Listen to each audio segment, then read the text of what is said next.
Hello and welcome back to another episode of Just Get a Real Job. I'm absolutely thrilled to welcome onto the podcast Martyn and Christine Armstrong, who are the two of the founders of Blackhall Records, which is an independent record label that is behind bands such as Dictator, Waverley and Midnight Ambulance. Of course, we've had Dictator and Waverley on the podcast before, so some of you might be familiar with those acts, but it was an absolute privilege to get to sit down and chat with Martyn and Christine about all the goings on of running an independent label, the state of the music industry in 2025, and much, much more. I recorded this one back at the start of the summer, so thrilled to finally be putting this one out. Also, just to quickly flag that the Sama Music Awards are coming up. Waverley, who is one of the acts on Blackhall's label, are up for an award as well, so there's links to that in the show notes. There's also links to the category that Blackhall are going to be sponsoring as well for Best Newcomer, and obviously throughout the episode there'll be links to some of the things we talk about as well. Thank you as well everyone that's been supporting the show. If you are a new listener or you've been enjoying the podcast and you've not followed us on Spotify or subscribed on YouTube or wherever you're listening, please do so. That really helps us to keep growing and find new listeners. Also, just to quickly say as well, I'm aware we haven't been putting out episodes on the regular day every week, and it's not always been weekly. It's just been quite a busy time. We're trying to make this podcast as good as it can be. So for the rest of the year, the episodes will be sort of going out a bit more sporadically, but do keep an eye on the feed. We've got some brilliant chats lined up, some brilliant ones recorded, and yeah, really enjoying the podcast. Celebrated 5 years the other week as well, which is just mental. So thank you honestly for all your continued support, and I really hope you enjoy this week's episode with Blackhall Records. Thank you for listening. Marty, Christine, thank you very much for coming on Just Get a Real Job tonight. I know we've been trying to get you guys on the podcast for ages. You, of course, run Blackhall Records, which is the record company behind Dictator and Waverley, who we had on the podcast just the other week. We'd, of course, had Dictator on the podcast 3 times, so they're well acquainted to our listeners, but it's a pleasure to have you guys on. How's it going? Good, thanks. Good. Good. I'm just going to be honest with the listeners and say that I'm making you sort of repeat the start because we recorded for about 5 minutes and had some tech glitches, so it maybe felt too scripted there for you. But I suppose a good place to start is what's it like running a record label, especially an indie one like yourselves? Well, I think What did you say last time? probably on a daily basis it changes. It changes depending on what the needs of the artist. It changes. So I think probably the best place to sort of start, but also make it brief, is to say that. So we've got at the moment we have 3 artists on our label: Dictator, Midnight Ambulance, and Waverley. And each of us, myself, Martyn, Scott, who's not here at the moment because he's in California with another artist, not on our label, we co-manage a band each, basically. So it all depends. So we've just been in Paris with Dictator, so when we come back, and that'll be spent sort of debriefing on that and chasing up the contacts that we've met, not just for the other bands that might want to travel to, for example, Paris on this occasion in the future. And then a couple of weeks ago, we had Waverley releasing a record. So everything was based around that release. Now, although we manage the different bands, when it comes down to releases, everything goes into the release. So we're all involved in that. It's not just Marty that's involved because he manages Waverley, it's all of us. So really depending on what happens on a daily basis or what's happening with our band is dictated by, what did I say within our band? What happens on a daily basis is dictated by our bands and what's going on with them. So yeah, it's not we do this on a Monday, this on a Tuesday, and so on and so forth. It all just it can change all the time. Sometimes we're busier than others. Yeah, this weekend it's Waverley. This weekend is Waverley. Waverley 3 shows in 24 hours. Yeah. So it's records in the stores. They've got things in Stirling. They've got Perth as well. So it's going to be pretty full on for the boys. So anyway, that's where we sort of come in as well, just trying to help that wee bit of backup, just to try and help them the day. Anything from loading in, loading out, driving them there, driving them back, just to make it as stress-free as possible from really, which sort of our kind of being our goal, and the bands like it. Yeah, I think we have what we like to think is a little unique model, where we do all these other things, like we man the merch stand, we drive the splitter van. I say we, Marty drives us a van. Scott, if we really had to. But yeah, we get involved to that degree. And while the bands are maybe setting up, doing sound checks, depending on the event, it gives us then the opportunity, either as label stroke manager or just champion of the bands, where we can talk to other people that are there about them, and it gives people a point of contact while they're busy setting up and so on. So it pays off to be able to do all of that, and that's what makes our little label just that little bit. It gives it that little bit of uniqueness, and I think that's what the art's like about working with us. It's very front facing. Like sounds like you're very involved, like day to day with your artists as well, in a nice way. Which you're not just hiding behind like a desk, or that you're not like a faceless company or something. And what's nice is, obviously we've had Dictator on this podcast many times, and they always speak very highly of working with Blackhall, and like it does, from meeting you guys in the past, it's like a very, friendly company and stuff, which is nice. And the other thing I kind of want to ask as well is we'll go on loads of questions about the music industry and how it all sort of works from your perspective and different artists and stuff. But I want to know about you kind of both individually as well, like your backgrounds and how you kind of got into like running a label like Blackhall and stuff. So I'll start with you first this time, Matty, but tell us a bit about you. Like, how did you get into doing this, and like, what's your background in music and stuff? Yeah, it's probably just born music enthusiast. Always at gigs, all the time. I was just always listening to new radio shows, all that sort of stuff through the 90s and the noughties. Listening when all like Arctic Monkeys and the Kooks and all these sort of bands were coming through. And then I'm an amateur drummer. I like to say I can hold a beat, but I've always just been into the music sort of scene, just enjoyed it. Always in the record shops, one of those sort of people. And that's sort of where it sort of snowballed from there to then where we are today. But it was more that's where I pulled Scott into it, because I knew he was I saw this idea, let's just come up with let's just see if we can help some bands and get going. And just phone my mate Scott, we have known since we were like nursery school. So I've got this idea, let's see if we can start a wee label, just help some bands. You're sort of a bit more experienced in the actual scene. And then it was sort of ground running from there. And then I sort of suggested this idea to you. And that's sort of the background from me through to where it sort of started from there. That Christine's always been involved in the sort of scene music, but in a different sort of side. Tell us about that, Christine. Yeah, so I wouldn't really say, involved to a degree, but I'll not get into the whole story of it. But I've been brought up by my dad taking me to gigs since I was like 6 years old. And the first gig I ever went to was the band Madness in the Edinburgh Playhouse, like years ago, where it always used to be bands that played there and not long runners as a musical theatre. And I spent my summers as a teenager going to gigs in there as I was growing up. That's how me and my best friend Trisha spent all our summers. She was just messaging me the other day, did you not see this band out in the Playhouse? I was like, definitely. It's like there were so many. There was a different one on every night. Great. And so I grew up around that. And then later on, I got involved in the family business where I was working for my dad. And I was basically, although it wasn't just sort of gigs that I was working at, it was a huge part of what I was doing. So I was working in the event control room at Murrayfield, T in the Park, Castle Concerts. The list goes on. And I'd done that for 17 years. So I'd done that because it was a family business. I'd done that over and above working full time. So I used to do that the weekends or midweek if gigs were on. So that for me though wasn't like a job, because I just loved being in and about it. And it was amazing how much that I've taken from working at these big events like T in the Park, for example, or Castle Concerts. So when, for example, we were at the summer sessions last year with Dictator, when they were opening for Young Fathers, being in that situation, I was sort of mini tour managing them, if you like.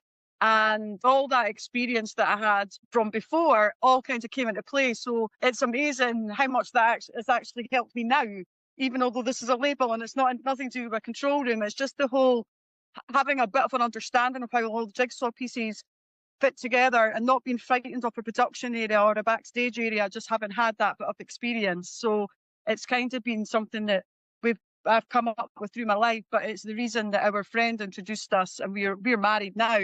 but we were introduced by a mutual friend, because of our mutual love for music. And our first ever date actually was at a Prodigy gig. So it's he done the right thing. He says that we're one of his best accomplishments. So it was kind of that. It was that combination of both of us, but not just having like worked at it like Marty. I've gone to gigs. I've always just been massively into the scene. And then I suppose you probably didn't imagine, like, when you got together, that you'd be sort of running a label together as well. That probably didn't cross your mind at the time. No, definitely not. No, I think that was COVID's fault, actually.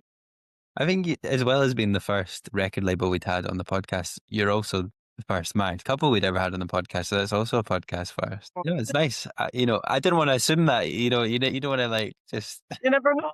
Yeah, maybe I should have. I have to think of more questions focused around that. But I always want to ask. I mean, as you'll know from when the bands have been on the show and stuff, I love asking people about where they're from and how that's influenced, their whatever they've done with their lives. And I know you're saying growing up in Edinburgh and stuff, but like, are you also from Edinburgh, Marty, as well? Is that like a part of your background?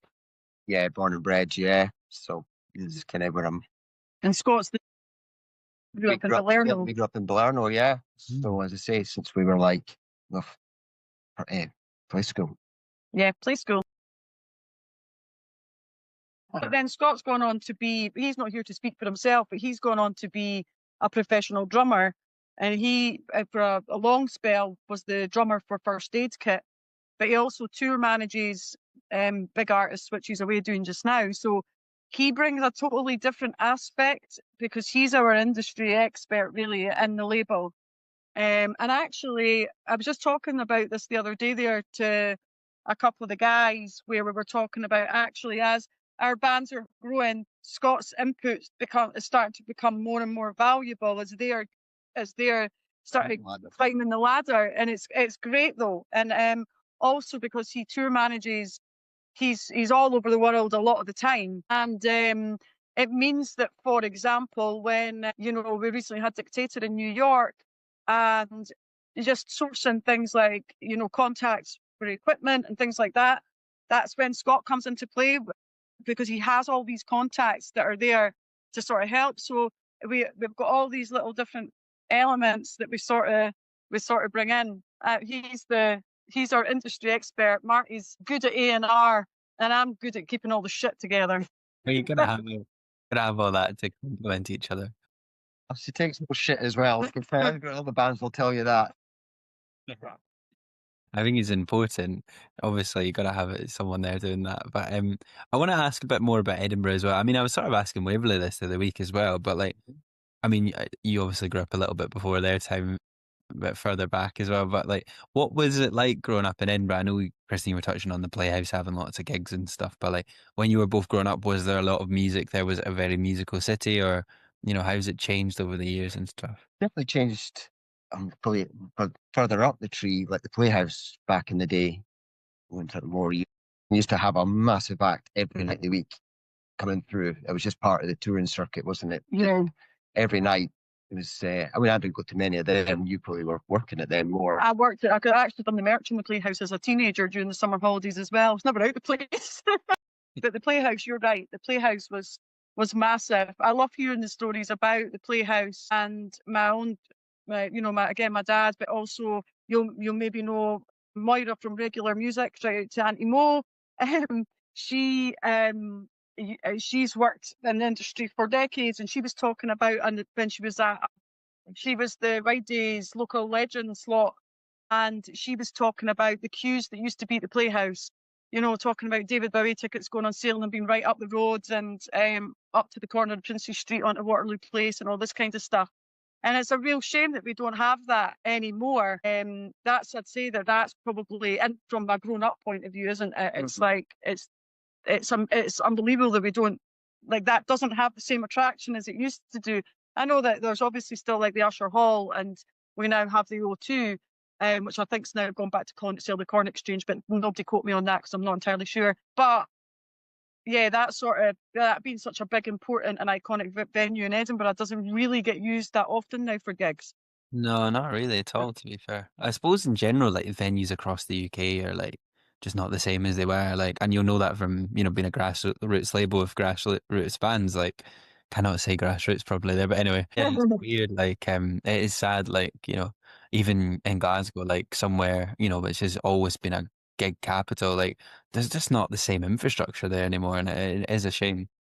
Yeah, it is. It's scary. I mean, they like Quality Studios and places like that. There used to be bands playing a lot down there and things, and the venue, and they're all gone now, and it's really really sad. And the whole thing around that is sad. But I think that's it. You do. I mean, it's not that I don't think artists don't miss. They don't miss us off their circuit, but Glasgow definitely, I think, gets a bigger share. Really, I mean, it's really exciting talking about that in terms of like next. This year, for example, was amazing because we've got obviously Frank Turner's doing his Lost Evenings here in Edinburgh at the Corn Exchange, which is a phenomenal choice for him because generally we would expect that to happen in Glasgow, but for it to be Edinburgh is amazing. It's really really good. So it's good that artists like that are still choosing to hold their bigger gigs sort of here. But yeah, there's a huge change in it. Before we start moving on, because I really want to ask you lots of, I mean, I love talking about music and stuff, but do you both have like a sort of favourite Edinburgh band from growing up there? Have you got a different answer to this? Edinburgh band. Oh, from growing up. Or just Oh in God. general? I mean, obviously you can't say one of your own acts, but like, Why not? Oh God, on the spot. I know I didn't prep you for that one, but I just For that one. No, I think probably they're not I don't. Oh God, and that's really bad because now Broken Records, they're not an older Edinburgh band, but they're an Edinburgh band and they've been going around for a long time. They're phenomenal. They're such an amazing live act, and Jamie's vocal was just beautiful. I think the last time we've seen them was it last year. Last year they done Box had them headlining. I think it was last year. Was that last year? When you had them. That's right. I did have them, but Box also had them on Record Store Day. But and we've seen them up at Summer Hall a few times as well. But they are phenomenal. Again, that's like now, that's like over the last few years, but the list is endless. I mean, we were promised jetpacks. You've got to. So, I mean, there's loads and loads that are now, but sort of the growing up, I'm stuck on. Let's get jetpacks. Well, we kind of touched on the sort of infrastructure not being there anymore for music and stuff, but like, I know you sort of launched Blackhall, was it 2010? That was kind of like the first proper. No, we're only 5 years old. Well, according to Business House, it says something about 2010. So I've been lied to. Well, that's weird. 2010. I'd hoped they'd have done more releases by that I know, time. good. I know we're slow. I know we are slow to get them out, but that's. That's really slow. No, we're 5 years old. We're 5 years old. In the last 5 years, then I apologise. How have you sort of seen the industry change in that time and stuff since launching? Because like obviously that 5 years ago we were in COVID as well, which again we should probably touch on that. What that was like launching a company in COVID, but like what is it? What have the changes been in the last sort of 5 years, or what have you seen? Probably the live side, obviously coming back from the COVID, but getting the back into the swing of things. But definitely the live, trying to get tickets sold. I'm sure one of like your promoters and stuff are really having a nightmare, and they'll probably back me up on this one. But ticket sales, trying to get them out the door 2 weeks before, a week before, and you're still quite low tickets. And then the day before the day off the gig, whoosh, they just all go. Well, days of panicking. Maybe a year ago or 2 years ago, we've only done half capacity, and it's 150. The room's going to be empty. By the Friday afternoon, the promoter will come through. Oh, we're sold out. And you're like, gee whiz, why didn't they buy them last week? And put us through the stress. And people like venues like Back Arts and stuff, they say this, don't they? It's just all last minute. Finding it difficult. Finding it difficult just to get the tickets free, just to get the tickets sold early, so then you know what you've got. Which is why a lot of gigs are getting pulled and stuff now. People are just having a bit of a flap, and they just pull the gig. So you're even at capacity for half these gigs, you're near losing money anyway, and you're relying on the merch and t-shirts and stuff just to bump it up. So it's that's probably one of the biggest things seen. Yeah, I mean, because we started in COVID, it's only got better. So that's the one good thing, is that we started it in COVID. So therefore, that's why we started it, because that's what we spend all our time doing, is going to gigs. It's our thing, and we were missing it so much, and we thought, well, how can we help this when it comes back? The thought of actually not going to a gig again is just like, oh my God, there's no words. And that's kind of that was our plan, wasn't it? To help Scottish bands, to help Scottish artists get back on track and spread the word of how amazing that scene is, because it was so flat on its face. I mean, with one of the first times we went to see Dictator, I think we were just about to sign one. We were in talking, and we went to a wee gig out in at Livingston at the Howden Hall Centre, and it was COVID restrictions, so we were all. And if you've ever been in there, it's an auditorium with seats like a theatre, like a picture house, and everybody was sitting with the distance in between them, and it was like we were all sitting there with our masks on, 3 feet apart, 2 meters apart, sorry, and it was the weirdest thing, and of course, it was heartbreaking. It was probably one of the first gigs we went to after COVID, I think. Yeah. It was really difficult to see, and thought, oh my God, is this what's happened? And we really just wanted to make a difference with that. So to answer the question of the difference between us starting and now, it could only ever get better because it was COVID. It's just, and it definitely has, but it's still definitely got a hangover from it. Mm. Why do you think the ticket sales are like more last minute now? Do you think that's a slight behavioural change for people just not wanting to commit to things, or is it also just because big artists, you'll book a ticket for a big artist and it's 90 quid and it's really expensive, so you just can't really afford to go out as much, so it's maybe more an impulsive decision? Yeah, totally. I think there's a lot of that. I think there is. It definitely, and I do think, I mean, at the moment, obviously, and for the last few years, there has been a cost of living crisis, and I think a lot of people, they don't realise as well, not everybody knows that actually you can get out and not spend that much. You don't have to spend a lot of money to come and enjoy live music at a lot of our grassroots venues in the city, whether it's Edinburgh or Glasgow or any other city or town across Scotland. Mm-hmm. You can do that fairly reasonably now. But I think because people are looking after their pennies maybe a little bit more, they're maybe less likely to take a bit of a stab in the dark at maybe going to see someone they've never known before, because it's not an option just to spend money like that. Do you know what I mean? I think there's kind of there's a lot of that maybe as well, which affects our level of artists massively. I think there's definitely, but yeah, I think the idea of going off piste but staying on a little bit is the idea. I can't remember what the figure was, but I reposted it again and again. It was Frank Turner that had done it. £1 to every gig that you've, £1 for every ticket that you've sold. And it's like, for him alone, the amount of something like £18,500 for one gig. And it's like, well, actually, why, if everybody was doing that, then it would make would make such a massive difference. And I think that would definitely help. But I do think that, yeah, if you are paying a wee bit more, maybe they could give a wee bit back, People might feel like they're doing and getting more for their money then. It's a strange one, because obviously as well, like streaming, there's less album sales now as well, right? That's also a big factor. So you have to charge more for tickets. I kind of get that to an extent. But then, I'm trying to think what the sort of bigger gigs I've maybe booked recently, like Chapel Roan, for example. I got a Chapel Roan ticket for the summer. It's not terribly expensive, but it's still like, I think it's like 70 quid or something. It still feels like quite a lot of money. Like as you say, you could probably see like a smaller gig in a smaller venue for maybe 20 quid, 15 quid. You could probably see like 5 gigs, but you spending 70 quid on one ticket, you're just like, well, I can only afford to do that gig, then. And then like, other people you love announce tours, and before you know it, you could easily have spent 200-300 quid on like 3 gigs, and that's your kind of budget for the year, like on music gone. So it's really tricky if the top artists are charging that much, as you say, and there's not that reinvestment into smaller acts and venues, then it's like, yeah. Mm-hmm.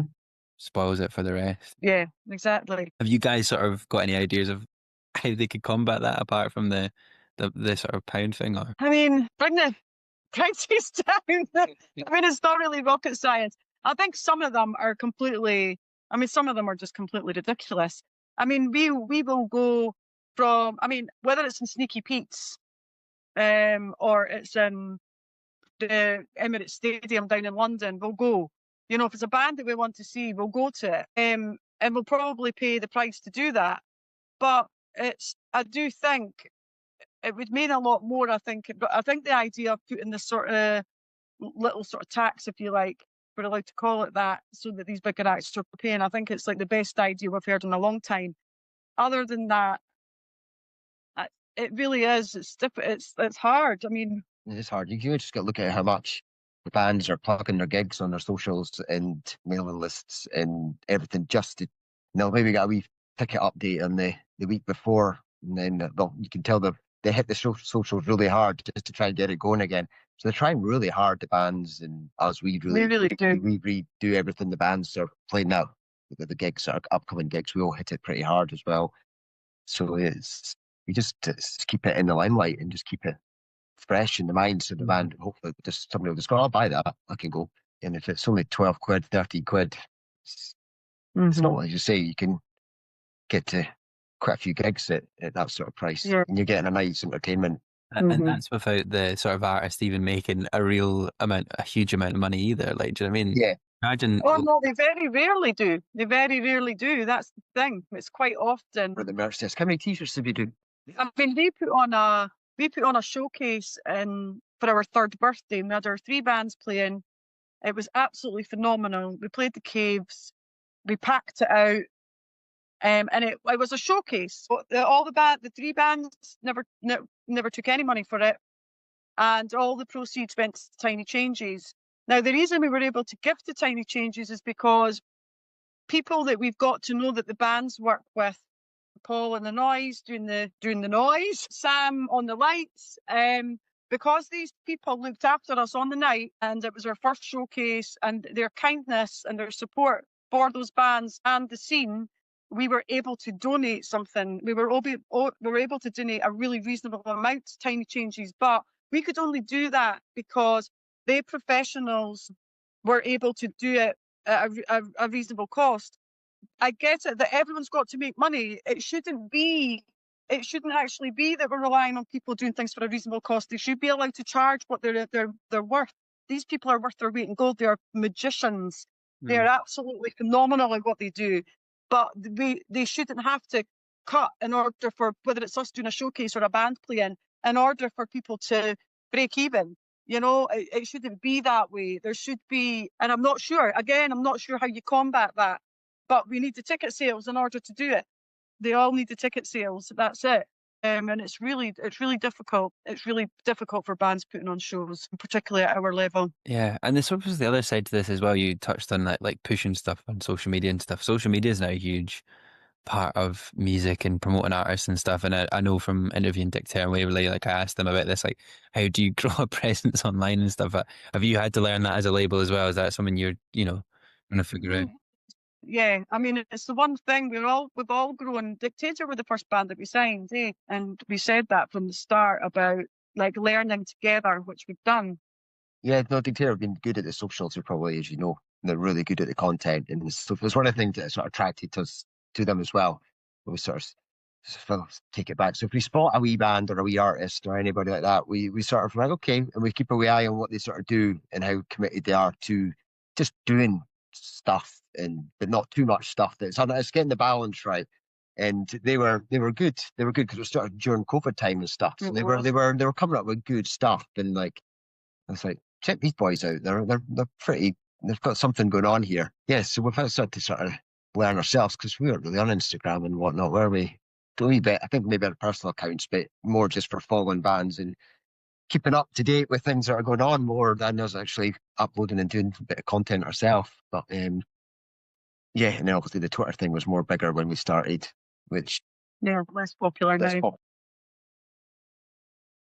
But yeah, so and it's sort of we sort of keep a wee eye if you see somebody. We keep trying to see what they're up to and how fresh and new of ideas and stuff they are, and how they sort of do their thing, because we're not going to do it for them. No, we can. We can. And I think the thing is as well is that it's important because, and all 3 bands are very good at this, and there's always members of bands that lead it. I think members in bands that lead it.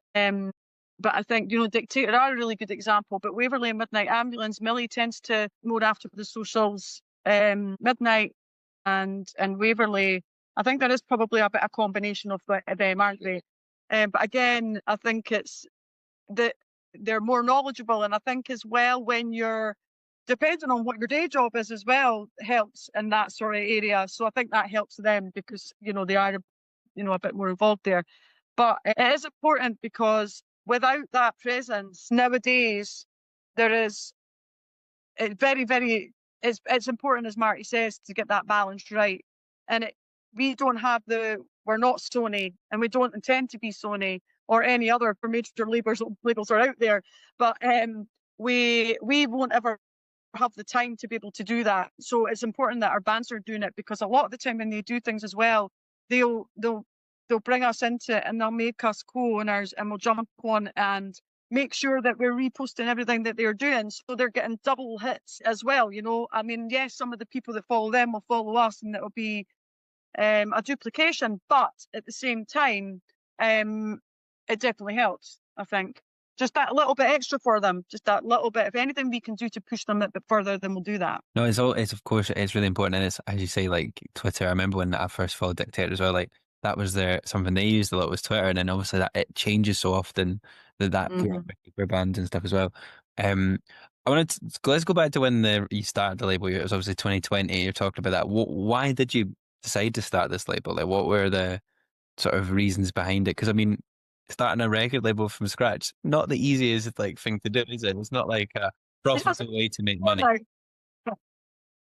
Quickly realised that, didn't we? Yeah, I'll let you answer that. So what was it? Why did we start it? Yeah. Why?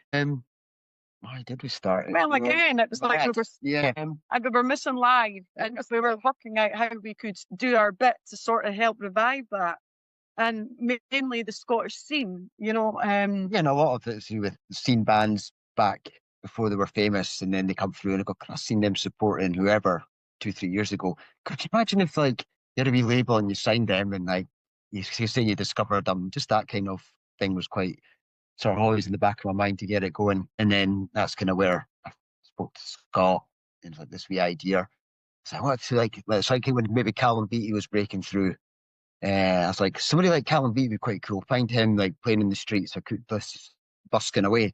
Scott's like, I kind of know him. Do you want me to speak to him? I'm like, no, he's already done. He's already on his way, but getting him back further back. So we ended up, it's like hitting we ended up with like open mic nights and stuff like that. We've not been for a while. We did do a wee spell. We're just trying to find just a wee gem that's just to help push it through if you can find that. We got Dictator at a So Far Sounds gig. So Far Sounds, and what they were actually doing is they only had a couple hundred followers, I think, at the time.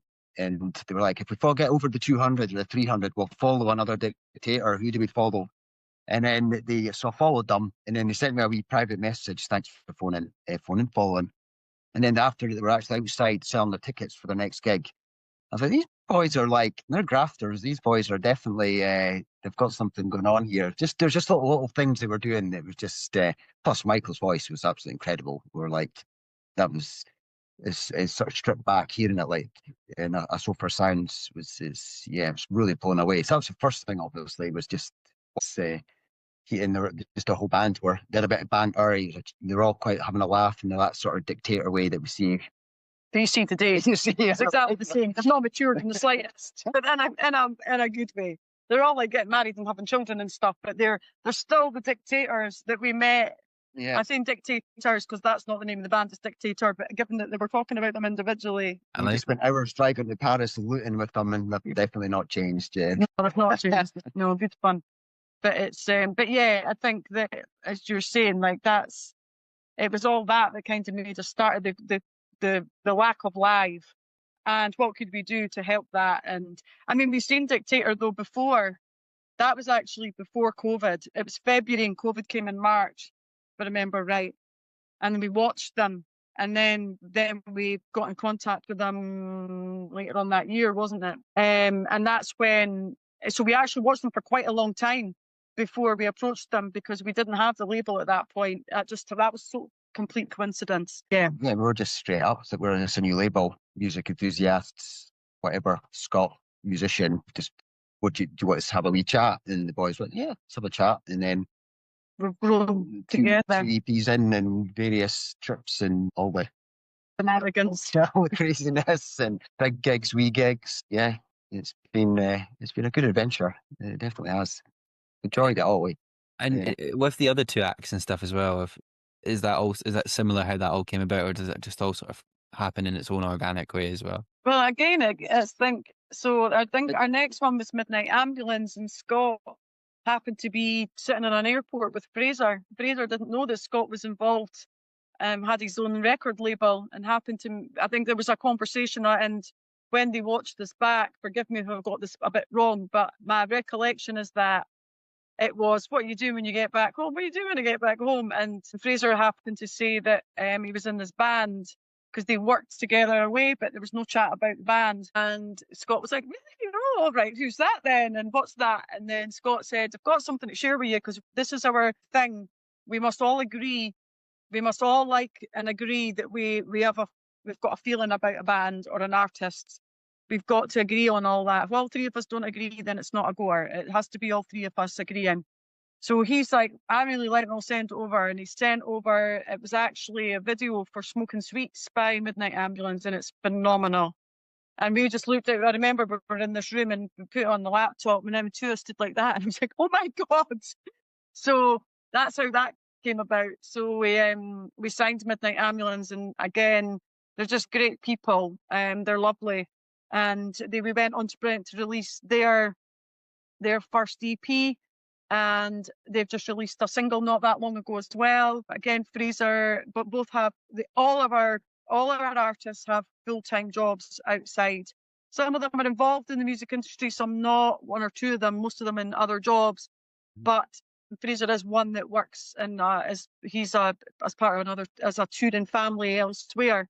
So they've had their single out recently, but that's how we got them. And then Waverley was First Footing, and we got them at First Footing on the 1st of January. They're part of Edinburgh's Hogmanay. That's where you'd heard of them, that we made a point to see them. Yeah, we went up to see them, and it was a wee strip back set with Donnie and you and the two singers, and they were phenomenal. Just with those two, and then I tried to sneak back in. They put a sofa in Edinburgh, so I tried to sneak in. I'll just go myself. As soon as I walked in, Ewan was just like waving at me. I thought. So it was shortly after that they shared their work with us, more of their work with us, wasn't it? They just right. I think we sort of just finished the Midnight Ambulance release almost, and they were just like, we've got pretty much everything ready to go and whatnot. It would just be good to have a wee bit of label back in to get things just pushed, and like, let's send it over. And again, it was the usual with Christina listened, and she loved it. Let's send it to Scott, loved it. I was like, well, 3 boxes are protected. I really loved it. I was a bit of a fan already as well. So this sort of sound they've got is just sort of up my street. Yeah, it was game on with them as well. Mm. It's been great. We've now released obviously their second record as well. All our bands have released 2 records through us. The shows must do something right. Yeah. Leads me on excellently to what I wanted to ask you about next, which is the records. Obviously, like what do you guys do around that? Like, because I know obviously there's been vinyls for these records, and you know it's really professional, proper. It's like proper EPs and stuff as well, which is great. But like, what's your guys' involvements in like the records coming out and like the actual like getting the music recorded and all that stuff? It really depends on as a label as well, we offer, the best way to sort of describe this, we offer basically whatever the artist wants. So if they want us to go through a full sort of campaign with them where we help back the sort of marketing plan and all that kind of thing, and the recording, the mastering, the production, we can do all that. Or the band will do that themselves, and then they'll come back to us with the finished project, and then we will take on the finished product, and we will take it to the next level. So we'll then take care of all the production and distribution, and that's generally quite a more popular choice, really, because it means then that the band are receiving money back quicker in that respect. But again, you're talking about I'm just thinking about this, we were talking about the Scottish scene. But the Scottish scene, obviously, we've talked about venues and we've talked about music, but actually there's all these other people that are around that are the Scottish scene. So obviously in more recent times, in terms of, just to link it in with what you're asking about the records, is that when we first started producing records, there was no plan for us to use in Scotland. And in actual fact, there was how long was the waiting list? It was like a 6, if not between 6 and 10 months waiting list, I think it was, for vinyl production during COVID. It was horrific. And Press On down in Middlesbrough, we used them for our first ever pressing, and they were phenomenal. We couldn't fault them. The people were lovely. They were really helpful. They were great to work with. And then Seabass opened up here in Scotland, just down the road in East Lothian. And the reason we went with Middlesbrough with Press On in Middlesbrough initially was because we knew that if anything, it was the closest place to Scotland, and we knew that if anything was wrong with a timeline, we could get there. If there was something we needed to get there to approve or to bring home or anything, we could do it realistically. And then, of course, the wonderful news came that Seabass were opening in East Lothian, and Seabass, again, Dominique and David, Dominique and David have been phenomenal, just great people, great to work with. We see them at all the same events, the SAY Awards and all these things that we go to, and we're pleased to be working in partnership with them. So they've been producing our artists' work for them as well, and they do, as you've just said, come up with a really good quality product for them. So it depends on what the artists want, but ultimately it will always result in a production and a distribution. It will always result in that. And we do that by working with Seabass. Yeah, how does distribution work in like terms of an EP and stuff? Because again, you're talking about that there's a wider industry outside the acts and the record labels, as you say, which a lot of people don't realise. There's obviously, like, in terms of distribution, like, I take it you must have other people that you have to work with and go through and stuff for all that. Well, it really depends. I mean, you always, depending on what you're doing with the record, if a band wants to chart, for example, that's a whole different beast, because then you're registering it with the chart company. There's certain rules and regulations you've got to follow in order for it to be within those guidelines and make sure, and they're very stringent. It's very, very strict. So it all depends on that. But in terms of, and then again, who you use, you can't then, there's rules again without going into all the ins and outs. But if someone does want to chart, for example, we partner with the amazing people at ASI, because they're our retail partners anyway, along with VoxBox, Thorn. Shout out to all those indie records stores who we love very, very much, and we've got great relationships with.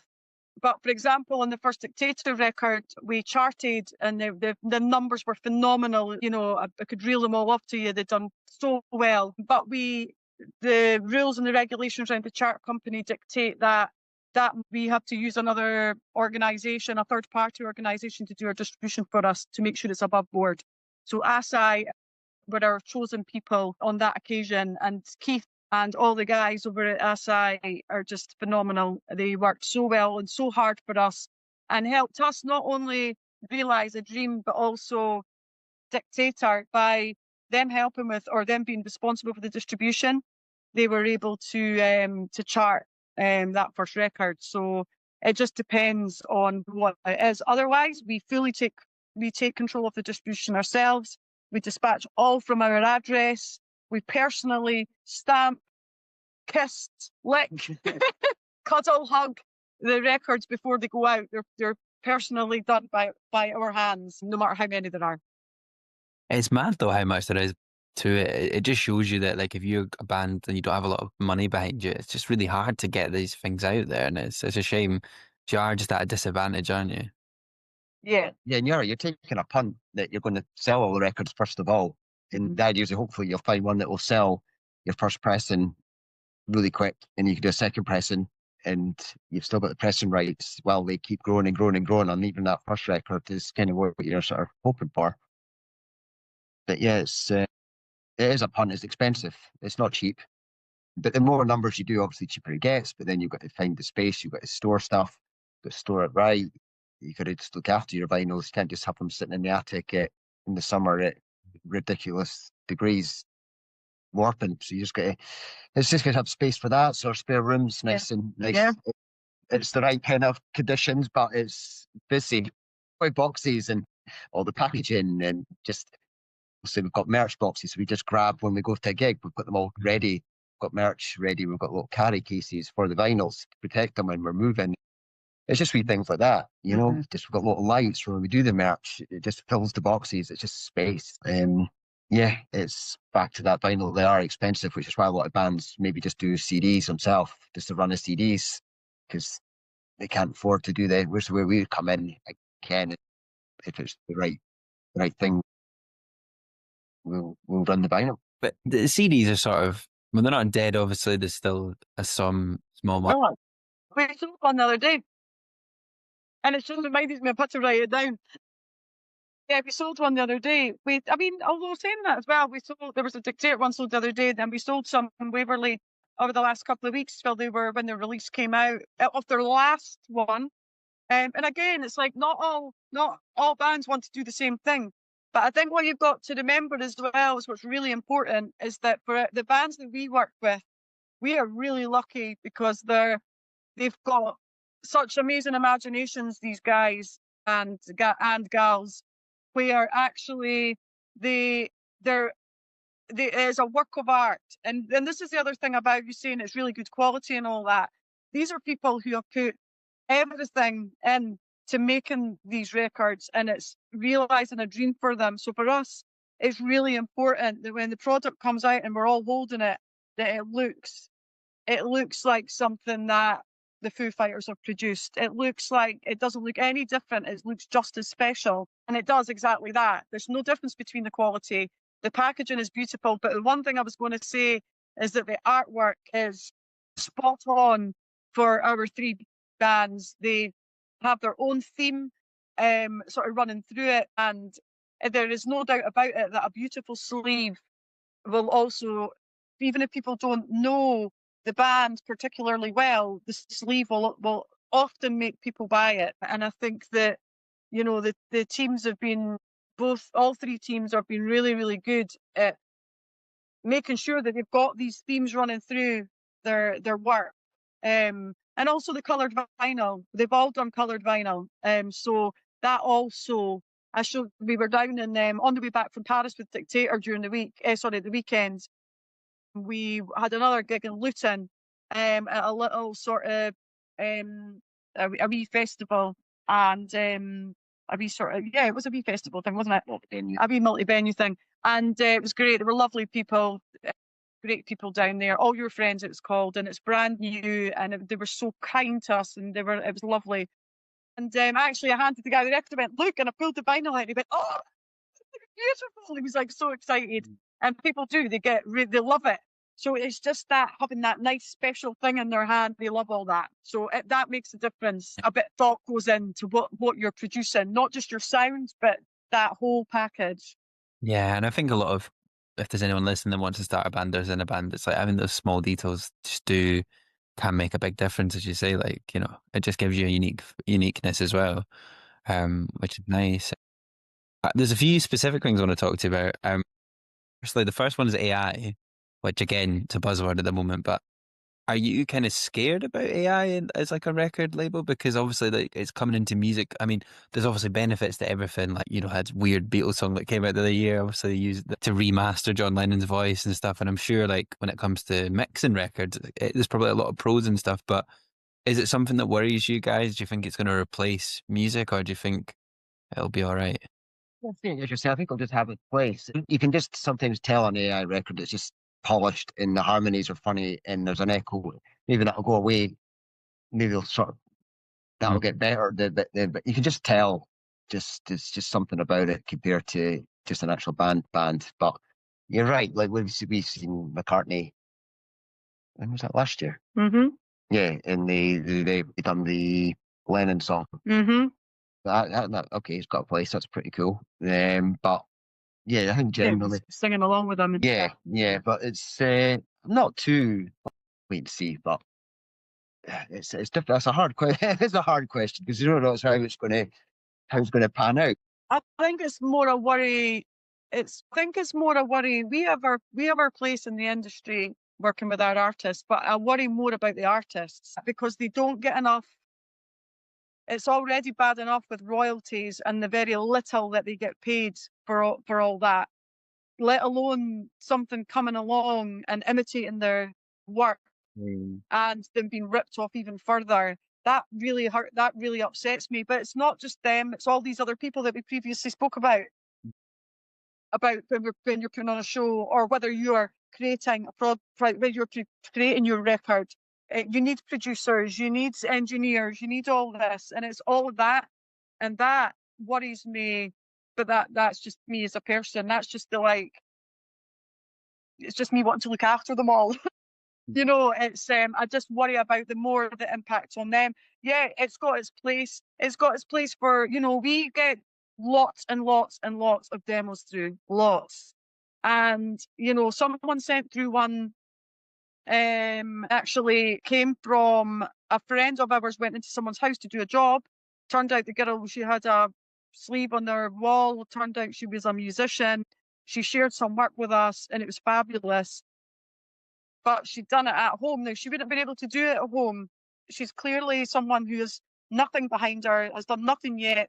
But you wouldn't be able to do that kind of stuff at home without AI. There's a little bit of a place, but when it comes to actual, I guess for that bedroom thing, and fine, there is a place for it there. And I think there's maybe a bit of a positive in helping people start to see what they might want to sound like. But then further down the line, when people are supposed to be making money from it, and it's meant to, they're trying to make a living out of it, it's almost impossible already. They don't need an additional layer to that. Yeah, no, completely agree. And I think it's what's worrying us across the creative industries, and where I work in telly and stuff, it's like, do you mean it feels really tricky as it is? Like we don't need even more people there to like make less jobs and stuff. So yeah, it's a weird one. You kind of touched on it there. You're talking about like a young artist, a young female artist making music, but someone else I wanted to touch on was like, women in the music industry, because I watched that. I've completely blanked the name of the documentary, but it was a Scottish documentary about female bands that came out over New Year, and I thought it was a really interesting watch. And it's sort of talking about how like it's just underrepresented, especially in Scotland. But I think it's a music-wide problem. And I'm Christine. I feel like you probably speak best of this out of us. But like, what do you guys think about like women in the music industry? And like, do you think it's got better, or do you think there's still a lot of work on that to do? I think it would be nice to know what your opinion is as well, because we talk about this quite a lot. I think there is a lot of work still to be done. And I think the last thing that I read, it was across the board of the UK festivals, even this year, don't completely quote me on this, but it was still 63% of them were male bands, whereas actually, and it wasn't that the other 30 odd were represented by females. I think only 21% were female solo artists or bands. That's still too small. Mm. And I think that in terms of, for example, we're a really small label. We have Millie on our label as part of Midnight Ambulance. And my God, she is amazing at what she does. And I know there's lots of other artists out there like that. And we look all the time for artists, and we're often looking out for female artists. And it's not that there are none, because there are lots, but it's for us as a really small label, getting people at the right level is important. So, but we equally will not just plug a hole. So if one of our bands, as I like to say, we unclip their little wings and they fly off to bigger and better things, we're not just going to plug it with another similar band. That's the opposite of what we do. We'd still be fighting and looking for that perfect female artist, because we don't have Millie. She leads Midnight. However, we could do with more of that. In other areas of the industry, I personally find it. I do find it challenging on occasion, and I do find it, sadly, that despite perhaps introductions being made, and I'm one of the people in the group, I'm trying to choose my words carefully here, that I can quite sometimes often be ignored in a group. People will bypass me and go straight to the male representative of said group. And it's infuriating. It's absolutely infuriating. And I think there's no need for it. But I think there's lots of people that are doing really well. I think Rosie Watson, shout out to Rosie, it's Watson, isn't it? Rosie's surname, who works at Kingdom. She has just made it onto the music managers. What's the proper title for it? Oh God, I can't remember. But anyway, she's this young Scottish woman, and she's an up and coming manager working with some amazing. She manages the Big Day. She's doing really, really well for herself, and it's great. She's done lots of other things. She's not new into the industry. She's a clever, intelligent woman with experience. But it's nice to see people, which is quite often can be mainly male based. A lot of male faces in there, and it's good to see women making that representation, especially from here. But it can be challenging. It remains challenging. There's lots of work to be done, and there's still a lot of attitudes to change, I think. I don't know how you see it, like when we're in social situations. Can be events and stuff, and this is Christine, this is Marty Blackhall, and then they'll just start talking to me, and I'm the quiet one. They should probably noticed. But they'll then just presume it's me. How's the label? How's the label going? I think that she's been doing most of it the last couple of months. Maybe speak to her. Yeah, it's a wee bit kind of like that. You just get that vibe, which I can see why it's frustrating. It's difficult, is it? It's definitely well in the industry. It's pretty rife still. Yeah, hopefully well. But, in the same breath, though, I have to say, I've also got to say that there are lots and lots of amazing male figures in the Scottish industry that absolutely support females. And I have to say, it's we've been really lucky to be around some amazing people that have got lots of experience. I'm just trying to think: Richie Muirhead, Tam Coyle, JT. He helps with a lot. There's Scott Kirkwood. These are all people who have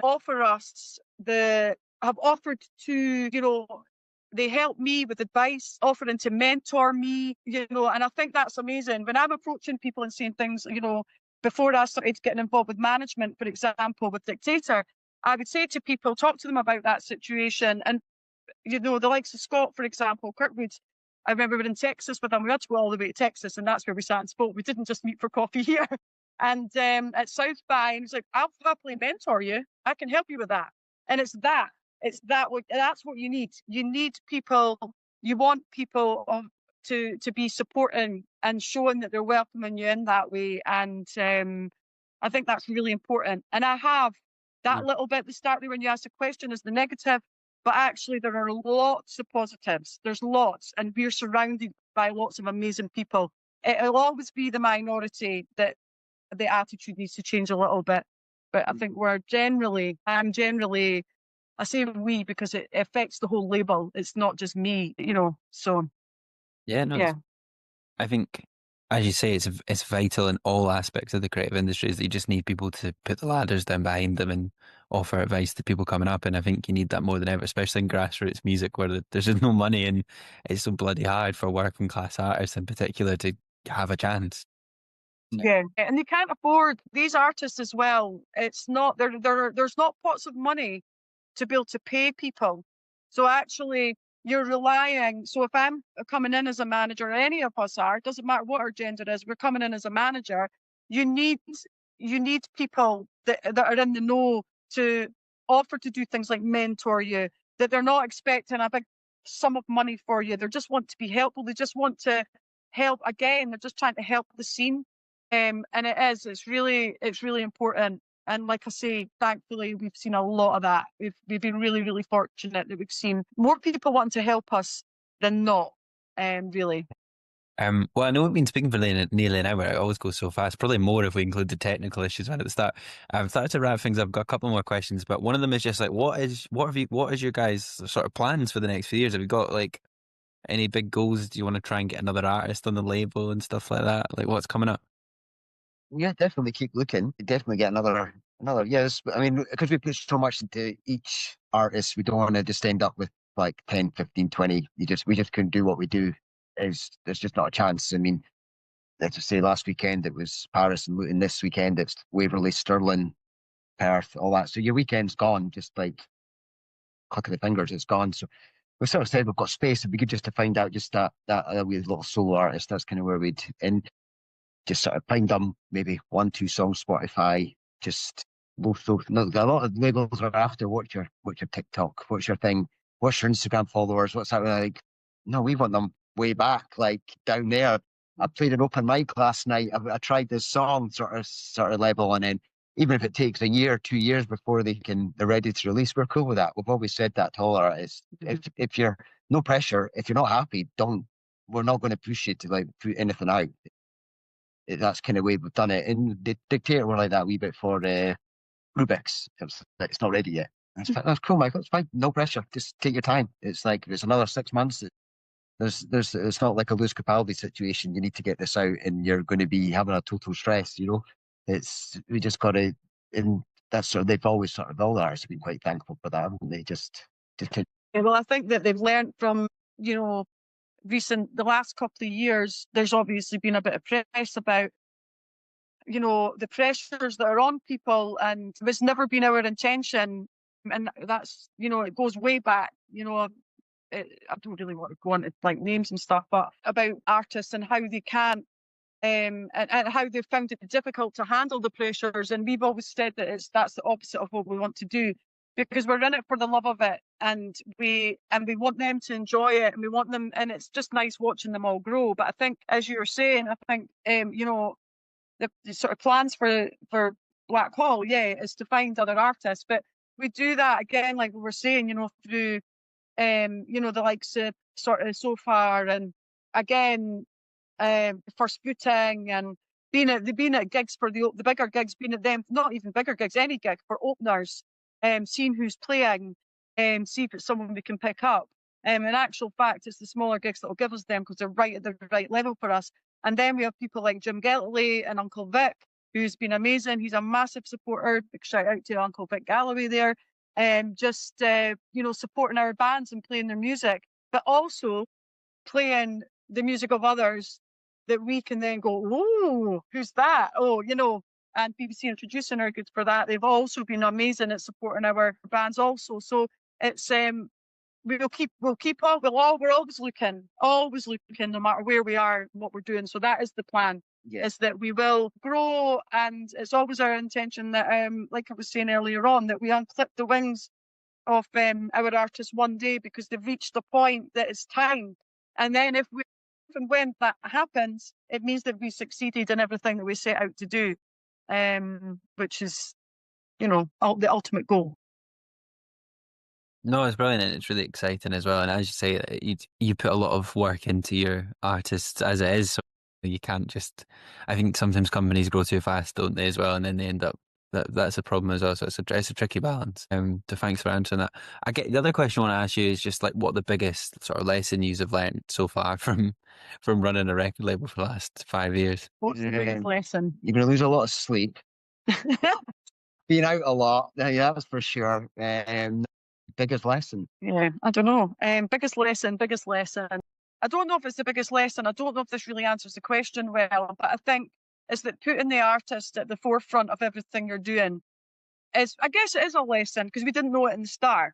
It was always our intention. Everything we do is always in favour of our artist. It will never be anything other than that.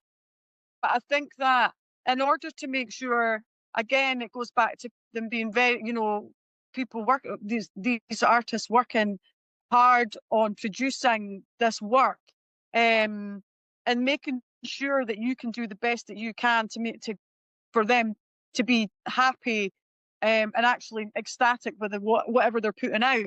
I think it's important that I think we've learned that it's to allow them to go not at their own pace, but it is at their own pace, and they're not taking the piss at all. None of our bands do that. But I think that actually we've learned to get a really good balance with them, and we have a really good relationship with them.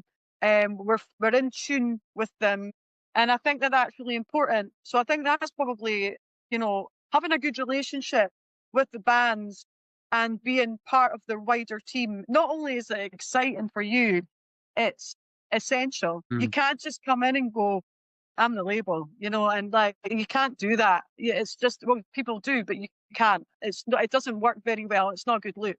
So I think that putting the artist at the forefront is the biggest lesson. It's probably the biggest thing that we take. But that's fine because that was always an intention. Really, I don't know if it really answers that question, but No, and there'll always be dicks, but there'll always be absolute angels as well. And I don't mean artists, I mean just in general.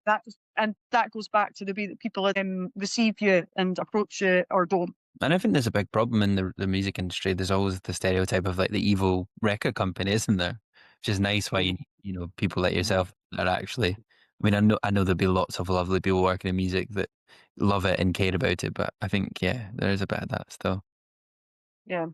Yeah, there's a big bit of that, isn't it? Yeah, you can see that a lot though, even when you go to things like South by. It's quite funny, depending on what events you go to. You can see a shift in the attitude of people. I'm not mentioning any names, which kind of makes this point pointless, but you just see the shift and you think, oh, I would not want to be that person. You're just there for the laminated pass and not for anything else, getting deep down and getting your hands dirty and, you know, being sweaty down the front and standing at the side ready to support your artist. You know, it's not cool. No, and unfortunately, every industry attracts sometimes those personalities. But to say it very quickly, one of the sort of other last questions for you is just mental health. We talk about on the podcast all the time. How have you guys stayed sane, being married and running a company together, but also just being in such a stressful industry? Yeah, I mean, I think it can be challenging, but we obviously do have, well, we don't obviously, but as I pointed out earlier, we all have our day jobs, don't we? So we're not in each other's pockets all the time, but I think it's probably just our love for doing it that actually makes it work. I think if we didn't have the equal love that we do for it, and equally bringing Scott into this marriage. Scott has a lovely wife, by the way. But even bringing Scott in, I think we're all quite different people. You and Scott are kind of quite similar, I think. Yeah, I think it just works because we all see things from a different angle. We've all got different opinions to bring. We agree on a lot, but then also as well, it's quite good if you're feeling a bit anxious about something, by saying it out loud to Marty. Even if he doesn't have the answers, Scott might, or vice versa, don't we? We find that by sharing and speaking works. It works a treat. I think that's why it works. I think the love of it and the just making sure that we all understand we all understand where we're at with everything. Just again, to fly to listeners, there'll be links to your website and the company and all the bands under the podcast. And, as I said, we had Waverley on the other week. So if you haven't listened to that, go and check out that episode. And we've had Dictator on free time. So have we scroll back further through the archives, you can find more there. But yeah, who are some of the other artists in Scotland that you maybe want to quickly, or just in the UK? It doesn't have to necessarily be Scotland. Waverley boys have said it, like Lacuna. Who else did they say? I feel like your Theo Bleaks, all these sort of artists at the moment are good. But our good friend, Constant Follower, he's doing really well. The Cow. Just get a real job. The last album was great. And then you've got like No Windows, who are really killing it as well. Their latest HCP was amazing. There's just so much out there. It's just, we'd love to just have all that, but it's just couldn't. But it's there's lot. The Scottish scene's great, and it just keeps producing some quality talent. And you've got the likes of that, Swim School, Walt Disco. These are bands are obviously starting to do phenomenal things, but these are bands as well. We've seen Walt Disco at South by Southwest in 2022, and they're currently touring the States. They're doing phenomenal things. Swim School are going from strength to strength. Again, they're great, amazing people. And it's just great just to see these artists just breaking through and just doing their thing. It's just phenomenal. It's heartwarming and it's exciting for all the artists that we work with and will work with in the future. Great. Well, Christine, Marty, thank you very, very much for your time. As I say, I'm a massive fan of your artists that you have on your label, and you know, Dictator particularly. Like, I've got a massive connection to this podcast, and it's really nice for me to see them grow over the last few years and stuff. And you know, it's lovely to see your company, you know, at the forefront supporting all, you know, local artists and stuff. I think you know, we do need people like yourself to champion people in the creative industry. So thank you very much for your time on the podcast. It's great to finally get you on. I know we've been talking about this for nearly 2 years, which is insane, but I'm glad we finally made it happen. So thank you very much, both. Yeah, thanks for having us, and we're sorry that Scott can't be with us, but perhaps another time. But Definitely, there's lots, and hugs. lots more about music to answer, so I'm sure. But thank you very much, guys. I really appreciate it. Cheers.